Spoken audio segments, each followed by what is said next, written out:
اللهم عجل لوليك الفرج. اعوذ باللہ من الشیطان اللعین الرجیم. بسم اللہ الرحمن الرحیم.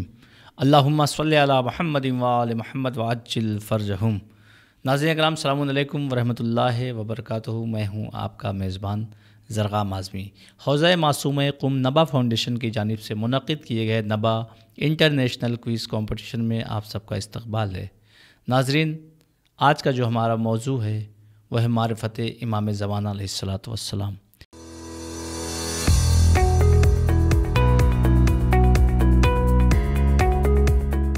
لہٰذا آج ہمارے ساتھ اسٹوڈیو میں گفتگو کرنے کے لیے موجود ہیں حجت الاسلام والمسلمین علی جناب مولانا سید عمار حیدر صاحب قبلہ. چلیے قبلہ کی خدمت میں چلتے ہیں. قبلہ السلام علیکم ورحمۃ اللہ وبرکاتہ. علیکم السلام ورحمۃ اللہ وبرکاتہ. سب سے پہلا سوال قبلہ یہ ہے کہ امام زمانہ علیہ السلام کی ولادت کب ہوئی اور کچھ خصوصیات بیان فرمائیں. اعوذ باللہ من الشیطان الرجیم. بسم اللہ الرحمن الرحیم. نحمدہ ونصلی علی رسولہ الکریم وآلہ الطیبین الطاہرین المعصومین المظلومین. اما بعد فقد قال رسول اللہ صلی اللہ علیہ وآلہ وسلم من مات ولم یعرف امام زمانہ مات میتۃ جاہلیہ. جو شخص بھی اپنے وقت کے امام کو پہچانے بغیر مر جائے وہ جاہلیت کی موت مرتا ہے. سب سے پہلے ناظرین کی خدمت میں تحفہ سلام لے کر حاضر ہوئے ہیں اور دعا کرتے ہیں پروردگار امام زمانہ کے ظہور میں تعجیل فرمائے اور ہمیں ان کے اعوان و انصار میں شمار فرمائے اور ان کے ظہور میں زمینہ فراہم کرنے کی توفیق عطا فرمائے. جیسا کہ سوال ہے آپ کا کہ امام زمانہ کی ولادت کب ہوئی، پہلا سوال، اور دوسرا اسی میں جو سوال ہے وہ کہ امام زمانہ کی خصوصیات کیا ہیں. تو امام زمانہ کی ولادت 15 شعبان 255 ہجری میں امام کی ولادت ہوئی ہے اور زمانہ بڑا پرآشوب تھا. اس وجہ سے امام کو 2 غیبتوں کا سامنا کرنا پڑا. پہلی غیبت صغریٰ ہے اور دوسری غیبت کبریٰ ہے. یہ ناظرین جانتے ہیں کہ غیبت صغریٰ یعنی امام کی چھوٹی غیبت ہے. پھر اس کے بعد امام دوبارہ جب غیبت میں گئے ہیں تو اسے غیبت کبریٰ کہا جاتا ہے، جو اب تک غیبت چل رہی ہے. امام کی خصوصیات کیا ہیں؟ امام کی خصوصیات بہت ساری کتابوں میں بیان کی گئی ہیں، لیکن جو خاص ہیں وہ آپ کی خدمت میں عرض کرتے ہیں کہ امام زمانہ کا نام اور کنیت رسول خدا صلی اللہ علیہ وآلہ وسلم کے نام اور کنیت پر ہے. دوسری خصوصیت ہے کہ دور غیبت میں آپ کو آپ کے نام سے یاد کرنا ممنوع قرار دیا گیا ہے، یعنی ایسے انسان امام کا نام نہ لے، بہتر ہے کہ امام کا نام نہ لیا جائے. اسی طرح سے ایک خصوصیت امام کا ہے کہ آپ کی وصایت پر جو ہے وہ وسیع ہونا ختم ہو گیا ہے. جیسے نبی کی نبوت ختم ہو گئی ہے، ویسے امام کا وسیع ہونا یعنی نبی کا وسیع ہونا جو ہے امام پہ جا کے ختم ہو گیا ہے. تیسری خصوصیت یہ ہے کہ آپ کو روز اول سے ہی غیبت کا شرف حاصل ہوا ہے. یہ بہت بڑی بات ہے، یعنی امام کو غیبت کا شرف حاصل ہوا ہے اور آپ ملائکہ مقربین کی تحویل میں رہے ہیں مستقل امام. اور اس کے بعد جو دوسری خصوصیت بیان کی گئی ہے کہ آپ کی پشت مبارک پر ویسے ہی مہر ہے جیسے رسول خدا صلی اللہ علیہ وسلم کی پشت پر مہر لگی ہوئی تھی. آپ کے ظہور کے لیے بے شمار علامتیں بیان کی گئی ہیں. آپ کے سر پر مسلسل ابر سفید سایہ فگن ہوگا. یہ امام کی خصوصیات میں سے بہت جلدی میں اپنے ناظرین کی خدمت میں عرض کر دوں کہ آپ کے ظہور کا اعلان ندائے آسمانی سے ہوگا. وہ انشاءاللہ آپ کی خدمت میں بھی آگے عرض کریں گے. آپ کے سامنے زمین سارے خزانے کیا کرے گی؟ اگل دے گی. زمین میں خزانے موجود نہیں ہوں گے، یعنی سارے خزانے اگل جائیں گے. آپ کے لشکر میں صرف انسان نہیں ہوں گے بلکہ ملائکہ اور جنات بھی کیا کریں گے؟ آپ کے لشکر میں شامل ہوں گے. آپ کے ہاتھوں میں رسول اسلام صلی اللہ علیہ وآلہ وسلم کا پرچم ہوگا. بے شک. آپ کے لیے ایک خاص بادل ہوگا جو آپ کو مختلف مقامات پر لے کے جائے گا. یہ ایک خاص خصوصیت ہے امام کے.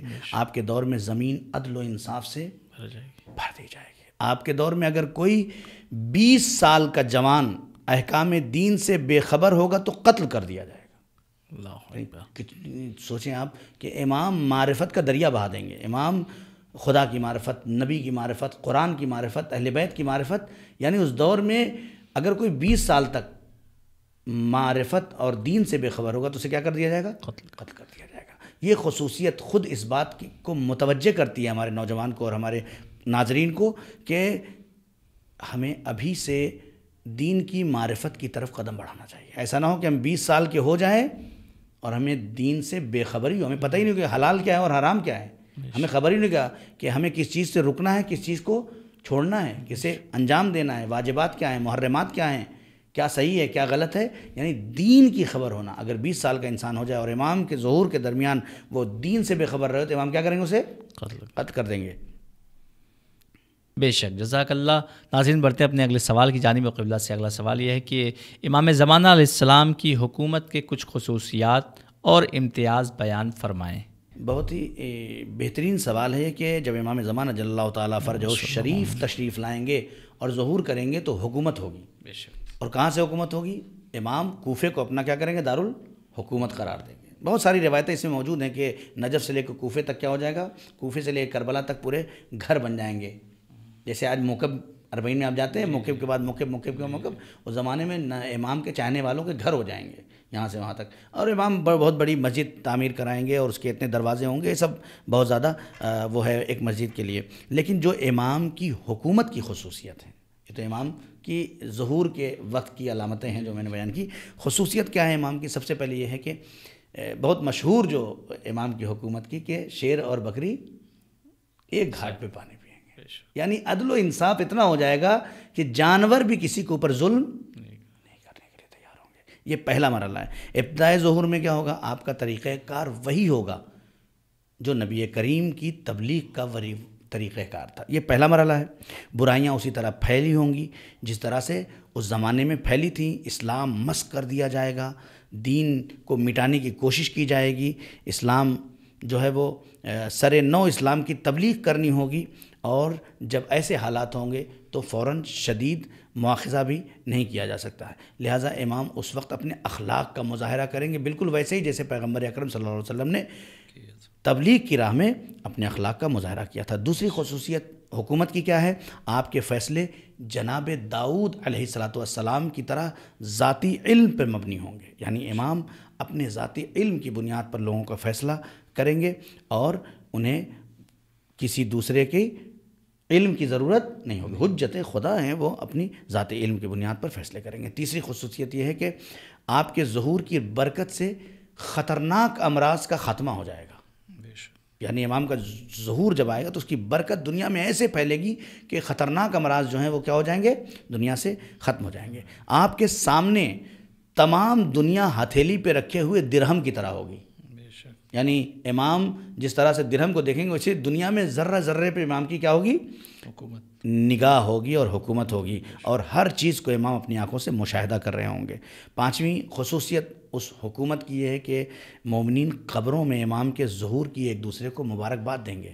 زندہ تو دیں گے ہی، لیکن جو مومنین قبروں کے اندر ہوں گے وہ بھی ایک دوسرے کو مبارکباد دے رہے ہوں گے۔ اور یہ خصوصیت اس سے بڑی ہے کہ انہی مرحومین میں سے، انہی مومنین میں سے جو قبروں کے اندر ہیں، انہیں امام کی نصرت کے لیے باہر نکالا جائے گا۔ یہ خاص خصوصیت ہے جو امام کی پانچویں حکومت کی ہے۔ چھٹی حکومت کی خصوصیت جو کتابوں اور روایتوں میں ملتی ہے کہ آپ تمام بدعتوں کا خاتمہ کر دیں گے۔ بہت ساری بدعتیں پھیلی ہوں گی اس زمانے میں، امام تمام بدعتوں کو کیا کریں گے؟ خاتمہ کر دیں گے۔ فقط دین اسلام کو غلبہ حاصل ہوگا۔ آپ کے تعلقات اور روابط صرف انہی افراد سے ہوں گے جو مومن اور مخلص ہوں گے۔ مومن مخلص سے امام کا رابطہ ہوگا، منافق، ریاکار، جھوٹ، مکار، فسادی، اس سے امام کا کوئی رابطہ نہیں ہوگا، بلکہ امام جو ہے کیا کریں گے؟ ایسے لوگوں کی پہلے ہدایت کریں گے، اگر وہ ہدایت کر لیں گے، ورنہ روایتوں میں ملتا ہے کہ منافق کو اگر پہاڑ کے اور اندر بھی چھپا ہوا ہوگا اور قابل ہدایت نہیں ہوگا تو کیا کیا جائے گا؟ اسے قتل کر دیا جائے گا۔ تو ان کا کوئی ٹھکانہ نہیں ہوگا۔ دشمنان آل محمد، بنی امیہ، بنی عباس، قاتلین حسین، نواسب، خوارج، ان سب کا امام کیا کریں گے؟ خاتمہ کر دیں گا، اور کسی ایسے انسان کو زندہ نہیں چھوڑیں گے جو کسی بھی دور کے ظالموں کے ظلم سے راضی رہے گا۔ آخری خصوصیت کیا ہے کہ امام آئیں گے تو دنیا کو عدل و انصاف سے ایسے بھر دیں گے کہ حکومت کا ایک بہت ہی خوشگوار اور پرامن دور ہوگا۔ خداوند عالم سے دعا ہے کہ اللہ ہم سب کو وہ دن دکھائے اور ہمیں ناصران امام میں شامل ہونے کی توفیق عطا فرمائے۔ اللہ آمین۔ بسم اللہ الرحمن الرحیم۔ حوض معصوم قم خاہران کے لیے ذاکرہ، عالمہ اور معلمہ کے بہترین آن لائن کلاسز کا اگلا سیشن جلد ہی اسٹارٹ ہو رہا ہے۔ فارم بھرنے کی آخری تاریخ 11 اپریل 2024 ہے۔ 13 اپریل سے کلاسز شروع ہو جائیں گی۔ 3 مہینے سے 3 سال تک کا کورس موجود ہے، جس میں المصطفیٰ انٹرنیشنل یونیورسٹی کی سرٹیفکیٹ بھی دی جاتی ہے۔ 1 سال میں مبلغہ، 2 سال میں عالمہ اور 3 سال مکمل کرنے پر ٹیچر اور معلمہ کی سرٹیفکیٹ دی جاتی ہے۔ اس کے علاوہ بچوں کے لیے بھی تمام دینی علوم کی تعلیم کا سلسلہ جاری ہے۔ خود بھی پڑھیں، بچوں کو بھی پڑھائیں۔ نبا کا علمی سفر انشاءاللہ گھر گھر۔ رابطہ کریں ان نمبرز پر۔ حوض معصوم قم، نبا فاؤنڈیشن۔ نبا فاؤنڈیشن، آپ کا فاؤنڈیشن۔ بے شک، جزاک اللہ۔ امام زمان علیہ السلام کی غیبت کی وجہ کیا ہے؟ امام غائب کیوں ہیں؟ اس کے پیچھے کیا وجوہات ہے، بیان فرمائیں۔ احسنت، یہ بھی ایک سوال ہے اور جو اپنے ناظرین کی خدمت میں پہنچانا چاہیے کہ اس کا جواب کیا ہے کہ امام کی غیبت کے وجوہات کیا ہیں، کیوں امام غائب ہیں، کیا ضرورت ہے کہ اپنے وقت کے امام کو ایسی حجت کہ جس سے لوگ قریب جا کے اس کی زیارت کریں، اسے فیضیاب ہوئیں، اس کے قدم کی خاک کو سرما بنا کے لگائیں، امراض سے شفا کے لیے استعمال کریں۔ اللہ نے ایسی حجت کو کیا ضرورت تھی کہ پردہ غیب میں رکھ دیا ہے؟ تو ناظرین، اس کا سوال کا جواب جو ہے وہ پہلا جواب یہ ہے کہ یہ ایک راز الہی ہے۔ بے شک، یہ خدا کا راز ہے، یہ انسان نہیں سمجھ سکتا ہے، کہ اس لیے کہ فعل الحکیم لا یخلو عن الحکمہ، کسی بھی حکیم کا فعل حکمت سے خالی نہیں ہوتا۔ وہ حکیم مطلق ہے، وہ جانتا ہے کہ حجت کو ظاہر رکھنا ہے یا غیبت میں رکھنا ہے۔ دنیا کو اصل ہدف کیا ہے؟ دنیا کو سعادت کی طرف لے جانا، دنیا کو کمال کی طرف لے جانا، دنیا کو ایک ایسے مقام تک لے جانا کہ جہاں فرشتے بھی فخر کریں کہ واقعاً انسان بھی ایسے ہو سکتے ہیں۔ اس منزل تک انسانیت کو پہنچانا ہے، لہٰذا ضروری تھا کہ اللہ امام کو کیا کرے؟ غیب کے پردے میں لے جائے۔ جب ظلم و جور بڑھ جائے گا، فساد بڑھ جائیں گے، مکاریاں بڑھ جائیں گی، عیاریاں بڑھ جائیں گی، دنیا میں ایک دوسرے کے خون کے پیاسے ہو جائیں گے، لوگ اپنے خونی رشتوں کو بھی پہچاننے سے انکار کر دیں گے، کون کس کو دھوکہ دے رہا ہے اس سے مطلب نہیں ہے۔ ایسے وقت میں اللہ اس ہادی اور رہبر کو بھیجے گا جو خون کو خون سے الگ کرے گا، پہچاننے کی صلاحیت پیدا کر دے گا، دشمن کو دوست بنا دے گا، ظلم کرنے والوں کو ایک دوسرے پر رحم کرنے والا بنا دے گا۔ ایسا شخص کیوں غیبت میں رکھا؟ تو پہلا کیا ہے؟ راز الہی ہے جس کا کسی کو اندازہ نہیں ہے۔ دوسرا، علماء نے بیان کیا ہے کہ یہ مومنین کا امتحان ہے، یہ ایک بہت بڑا امتحان ہے مومنین کا۔ دونوں ہے، ایک تو یہ ہے کہ مومنین کا امتحان ہے کہ یہ غیبت کے عالم میں اپنے آپ کو امام کی غیبت کے عقائد پر باقی رکھ سکتے ہیں یا نہیں۔ جناب موسیٰ گئے تھے 30 دن کے لیے، مثلا اللہ نے 10 دن اور بڑھا دیا، 40 دن، واپس آئے تو کیا دیکھا؟ پوری قوم بچھڑے کی پوجا کرنے لگی، جبکہ کون تھا ساتھ میں؟ ہارون موجود تھے، جناب ہارون نہیں گئے تھے، جناب موسیٰ گئے تھے۔ صرف 40 دن کی غیبت موسیٰ کی قوم کو بچا نہیں پائی۔ یہ فخر ہے ہمارا کہ 1400 سال، 1100 کچھ سال ہو چکے ہیں، نبی کریم نے بتایا تھا 1400 سال پہلے کے امام غائب ہو گئے، 1100 کچھ سال ہو چکے ہیں جو ہمارے امام غائب ہیں، اور آج بھی ہم وہیں اس عقیدے پہ کھڑے ہیں جہاں کل نبی نے ہمیں بتایا تھا کہ تمہارے وقت کا امام غائب ہوگا۔ بے شک، بے شک۔ اس عقیدے پہ اپنے آپ کو باقی رکھنا، کیا جزا ملتی ہے اس کی؟ لوگ جو احد میں زخم کھا کے شہید ہوتے ہیں، جو بدر میں گلا کٹا کے شہید ہوتے ہیں، اس کی جزا اللہ یہ دیتا ہے کہ آخری امام کی غیبت کے عقیدے پہ بستر پہ مرو، میں تمہیں احد کے شہید کا درجہ دوں گا، سبحان اللہ، میں تمہیں خندق کے شہید کا درجہ دوں گا۔ بہت بڑی فضیلت ہے۔ تو یہ ایک کیا ہے؟ امام کے زمانے میں امام کے لیے یہ مرحلہ ہے کہ انسان، امام کی غیبت کی وجہ یہ ہے کہ مومنین کی امتحان ہے مومنین کا، بلکہ روایتوں میں تو یہاں تک ملتا ہے کہ امتحان ایسا ہوگا کہ جیسے چھنی میں چیزیں چھانی جاتی ہیں نا، ایسے مومن کی شناخت ہوگی، مومن ایسے چھانا جائے گا، یعنی اپنے ایمان کا بچانا آخری زمانے میں مشکل ہو جائے گا، چاہے جائے کہ اپنے بیٹے اور اپنے باپ، اپنے بھائی، اپنے خاندان، اپنے بچوں کو، وہ الگ بات۔ انسان صبح نکلے گا، روایت میں ہے کہ انسان صبح نکلے گا اپنے گھر سے تو مومن ہوگا، شام کو پلٹے گا تو کیا ہوگا؟ کافر ہو جائے گا۔ یعنی اس کیفیت میں غیبت امام میں ہے۔ تو امام کے غیبت کی ایک وجہ یہ ہے کہ امام مومن کا امتحان، مخلصین چھان لیے جائیں گے غیبت میں، جو اپنے آپ کو آمادہ کرے گا وہ مخلص ہوگا۔ دوسرا کیا ہے خصوصیت، کیوں غیبت میں رکھا؟ تاکہ کافرین، مشرکین، دشمنان یہ بھی متنبع ہو جائیں کہ کوئی ہے جو آنے والا ہے، کوئی ہے جو تمہیں ختم کرنے والا ہے، کوئی ہے جو تمہیں دنیا سے نستو نابود کرنے والا ہے، عدل کا پرچم لہرا جائے گا، تم ظلم کرتے رہو کتنا کرو گے؟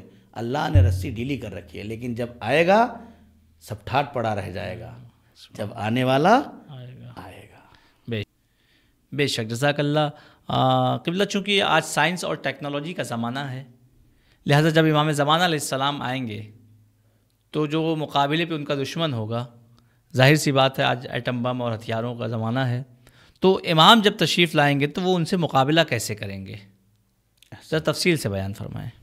احسن، جزاک اللہ۔ چونکہ آج اس جدید دور میں، ٹیکنالوجی کے دور میں ہمارا نوجوان مشوش ہے، اس کی یہ سمجھ میں نہیں آ رہا ہے کہ ہمارے یہاں روایتوں میں کہ امام ذوالفقار لے کے آئیں گے، مولا علی کی تلوار لے کے آئیں گے، رسول اللہ کی تلوار اور عصا اور یہ چیزیں لے کے آئیں گے، اور ہم کو اعتراض بھی یہی کرتے ہیں کہ تمہارا امام تلوار لے کے آئے گا تو کیا کرے گا؟ صحیح، جب آج ایٹم بم ہیں، آج جو ہے اسلحے ہیں، آج میزائلس ہیں، آج فلاں ہے، اور ٹیکنالوجی واقعاً بڑھ چکی ہے۔ اور میں اس کا آسان جواب دے دوں کہ ہر زمانے میں، چاہے وہ انبیاء ہوں چاہے ائمہ ہوں، کسی نہ کسی چیز کا دور رہا ہے۔ غور کر رہے ہیں؟ کسی نہ کسی چیز کا کیا ہے؟ دور رہا ہے۔ جناب موسیٰ کے زمانے میں عصا تھا، کیوں؟ اس لیے کہ جادو کا دور تھا، لوگ رسی پھینکتے تھے سانپ بن جاتا تھا، لوگ دسترخوان سے لقمے اڑا دیتے تھے، ٹھیک ہے، جادو کا دور تھا۔ اللہ نے کیا کیا؟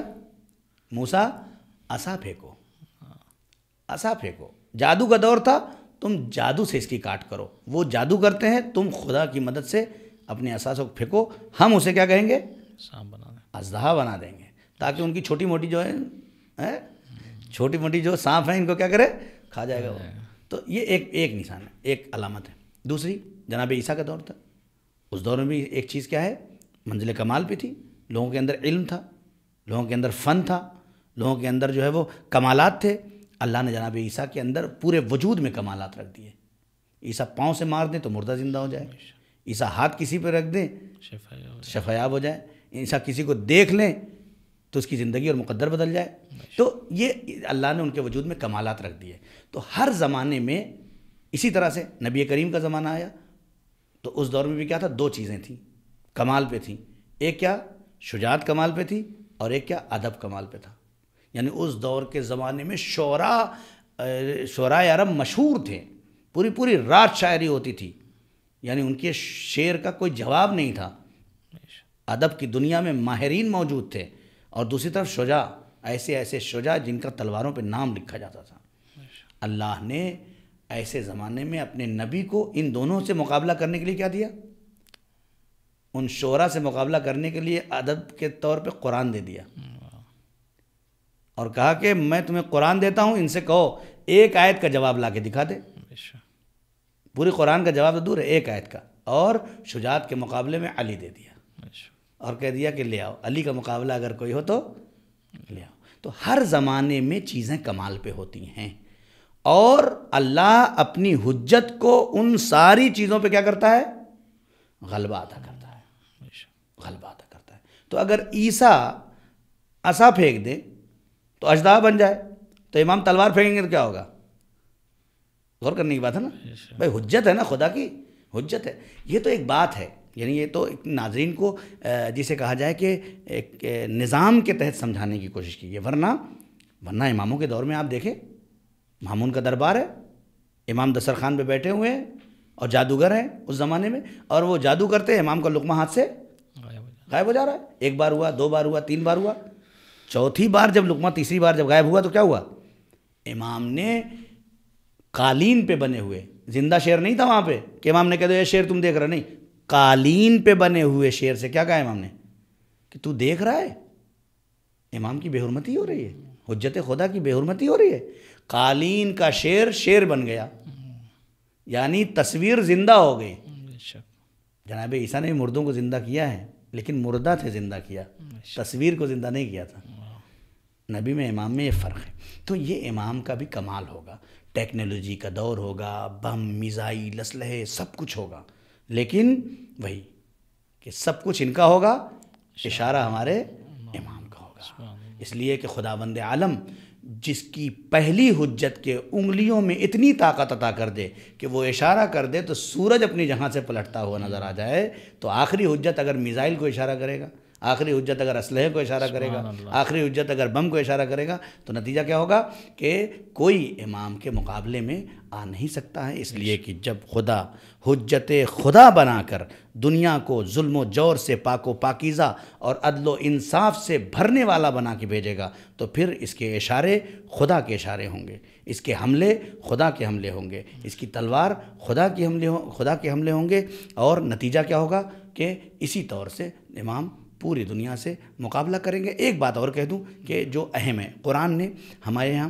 یہودیوں سے ہاتھ ملانے کو منع کیا، یعنی یہ کسی صورت سے تمہارے نہیں ہو سکتے، لیکن عیسائی کی طرف نرم پہلو رکھا ہے۔ شاید ایک وجہ یہ بھی ہو کہ آخری زمانے میں دنیا کی ٹیکنالوجی عیسائیوں کے ہاتھ میں ہوگی، ٹھیک ہے؟ دنیا کی بھائی اسی اسلحے، اسی میزائل، اسی ٹیکنالوجی پہ تو بھروسہ کر رہے ہو، تم کی دشمن ہے یہ۔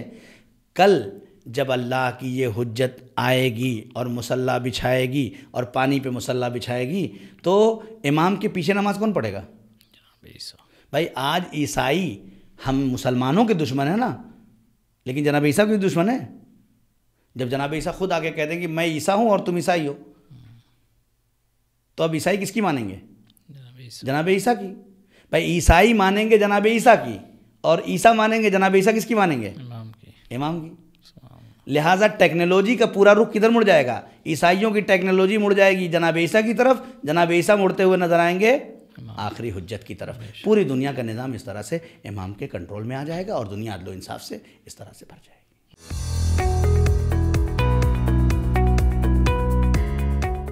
بسم اللہ الرحمن الرحیم۔ السلام علیکم ورحمۃ اللہ وبرکاتہ۔ ادارے کی ہیلپ کیسے اور کیوں کریں؟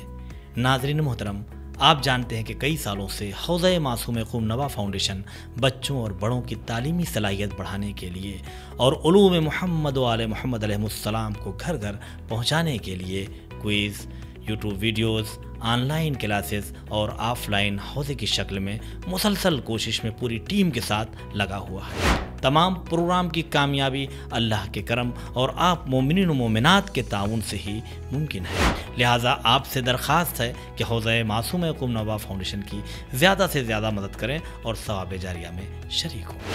ناظرین، کسی بھی سسٹم اور نظام کو چلانے کے لیے آپ لوگوں کے تعاون کی بہت سخت ضرورت ہوتی ہے، لہٰذا ڈونیشن کے ساتھ ساتھ ادارے کو حضرت آیت اللہ العظمیٰ آغائے سیستانی، آیت اللہ العظمیٰ آغائے خامنائی حفظہم اللہ تعالیٰ کا اجازہ بھی حاصل ہے۔ آپ سہم امام سے بھی اس ادارے کی مدد کر سکتے ہیں۔ شکریہ، والسلام علیکم ورحمۃ اللہ وبرکاتہ۔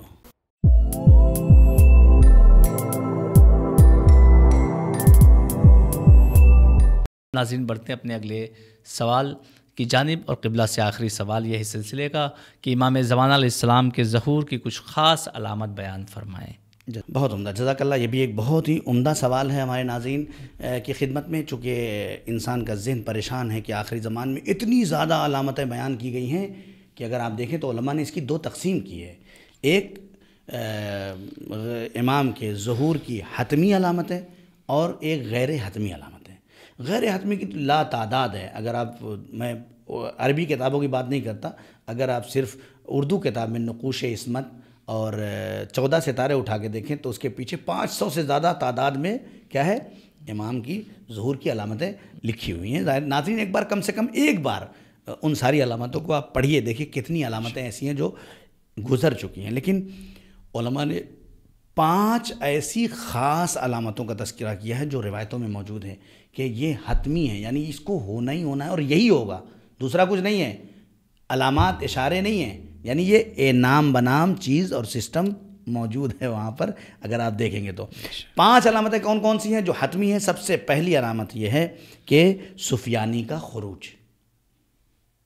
روایتوں میں ملتا ہے کہ یہ جو ہے امام، یہ سفیانی کا خروج جو ہے یہ ایک سفیانی نسل سے ایک شخص ہوگا کہ جو خروج کرے گا، اور اس کا شام سے خروج کرے گا، شام، اردن، جارڈن اور اسی طرح فلسطین، ٹھیک ہے، یہ ساری جگہوں پہ اس کا کیا ہو جائے گا؟ کنٹرول ہو جائے گا۔ اتنا پاورفل ہوگا یہ، اور اس کی حکومت 9 ماہ تک رہے گی. یہ سفیانی کا خروج. دوسری حتمی علامت جو ہے خسف بیدا. خسف بیدا کیا ہے؟ کہتا ہے اسی سفیانی کے خروج کے بعد جو ہے جب اسے پتہ چلے گا کہ امام زمانہ جل اللہ تعالیٰ فرج الشریف کا ظہور ہو گیا ہے تو امام کو قتل کرنے کے لیے لشکر کو حکم دے گا، اور وہ لشکر جب مقام بیدا پہ پہنچے گا تو خداوند عالم سارے لشکر کو زمین میں دھسا دے گا، یعنی سب کے سب زمین کے اندر چلے جائیں گے. اس کو کہتے ہیں خسف بیدا. یہ پورا ایک نظام ہے جو مقام بیدا پر لشکر چلا جائے گا. تیسرا حتمی ظہور کی علامت میں تیسری کیا ہے؟ نفس زکیہ کا قتل. ایک نفس زکیہ کا قتل کیا جائے گا. امام حسن علیہ السلام کی نسل سے ایک جوان ہوگا جو مکہ جائیں گے اور لوگوں کو دعوت حق دیں گے، دعوت عدل دیں گے، دعوت اسلام پہنچائیں گے. ایسے شخص کا مکے میں قتل کر دیا جائے گا. امام محمد باقر علیہ السلام فرماتے ہیں کہ نفس زکیہ کے قتل کے بعد امام زمانہ کے ظہور میں صرف فاصلہ 15 دن کا ہوگا، یعنی 15 دن کے بعد امام کیا کریں گے؟ ظہور کر جائیں گے. چوتھی علامت ندائے آسمانی ہے کہ آسمان سے ایک ندا آئے گی. خدا وہ سارے انسان، اس میں مسلمان کی شرط نہیں ہے، شیعہ کی شرط نہیں ہے، جتنے انسان ہیں سب کے کانوں میں یہ آواز پہنچے گی. بلکہ روایت میں ہے کہ رمضان کا مہینہ ہوگا اور جبرائیل امین کی آواز آئے گی، اے انتظار کرنے والوں تمہارے انتظار کی گھڑیاں تمام ہو گئی ہیں اور وہ آ رہا ہے جس کا تم انتظار کر رہے تھے. یہ روایت ہے کہ انشاءاللہ ندائے آسمانی ہوگی اور اللہ ہم سب کو توفیق دے کہ اس وقت زندہ ہوں اور امام کی نصرت کے لیے لبیک کہہ سکیں. پانچویں اور حتمی جو علامت بیان کی گئی ہے وہ یمانی کا خروج ہے. یمانی ایک یمن کی سرزمین سے ایک سردار قیام کرے گا، حق و عدالت کی دعوت دے گا. امام جعفر صادق علیہ السلام خود ارشاد فرماتے ہیں کہ یمانی کے پرچم سے زیادہ حق و عدالت کی دعوت دینے والا کوئی پرچم ہی نہیں ہوگا دنیا میں. یہ حتمی علامتوں میں سے 5 حتمی علامت ہیں کہ جو امام کے ظہور کی علامتوں میں سے بیان کیے جاتے ہیں. اللہ سے دعا کرتے ہیں کہ پروردگار ہم سب کو توفیق دے کہ ہم امام زمانہ کے ظہور کے وقت زندہ رہیں اور امام زمانہ کا ظہور جلد نصیب فرمائے اور ہمیں ان کے اعوان و انصار میں شمار فرمائے. السلام علیکم ورحمۃ اللہ وبرکاتہ. ناظرین، آپ سب سے گزارش ہے کہ آپ اگر چینل پہ نئے ہیں تو چینل کو سبسکرائب کریں، لائک کریں اور زیادہ سے زیادہ مومنین تک شیئر کریں تاکہ اور بھی مومنین اس ویڈیو سے، اس پروگرام سے استفادہ حاصل کر سکیں. والسلام علیکم ورحمۃ اللہ وبرکاتہ.